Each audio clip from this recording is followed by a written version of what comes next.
Hey guys, just wanted to show you a new setup I got going here and show you how code handlers work. Um, so what I'm actually using here is an awesome plugin. I highly recommend getting it. It works especially well with uFrame and allows you to edit your code directly inside of the editor, which is Script Inspector 3. The guy did a very good job on it, so I highly recommend using this with it. And that's what we're going to be using today along with uFrame. So to get started, all I did was create a demo module graph. So what we're going to do is create a really stupid component. And we're just going to call this guy log message on change. And then we need to create a message. Let's change the type to string. And now we'll create a system. And we'll just call this log system. All right. And then we'll go in the log system and go and create a property change handler. And we'll choose the log message on change component. And the property, we'll choose message. So what we're actually going to do here is actually make this a code handler. So normally when you click on this, you can go in here and you actually, can visually script out what this handler does. But if you're a developer, you don't always like visual scripting. So we wanted to make sure that it was very easy to use code directly from this point. So I'm going to go ahead and rename this before I forget, and we'll call this message changed. So whenever the message property changes, this will be invoked. So let's go ahead and right click on it and choose code handler. And there we go.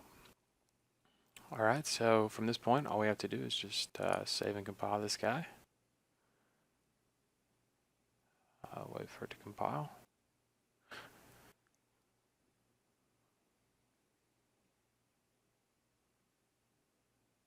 And there we go. So now that everything's saved and compiled, all we have to do is double click on this guy and immediately Script Inspector pulls this up. To set this up, you actually need to go configure some preferences in here. And let's see here, under the general, if you choose always open in Script Inspector, it'll ensure that it opens here and not your IDE. All right, so let's actually put something in this execute method here, and we'll call it, or we'll type in debug log. And for handlers, all you have to do is use one of the names of what are displayed here, which is usually just group. But if you have multiple mappings or different things like that, you will get a property for it. So if we type in group, and then we type in message, we're just going to log that. All right, while that's creating, we'll go ahead and create a new scene. Don't save.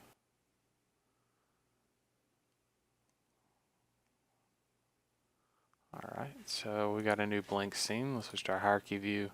And as of the beta 5, you can actually go right here to create, and it gives you an option to create a kernel. So we're just going to click that, and this creates the kernel for you with all the dependencies needed for uFrame. So now let's create a new empty object, and let's just go ahead and add our log message on change component. So now let's run this guy. And I'm just going to type in hello world. And you can see in our log here, it's actually logging those messages. So that's all there is to it. That's how code handlers work. Hope you enjoyed. Thanks.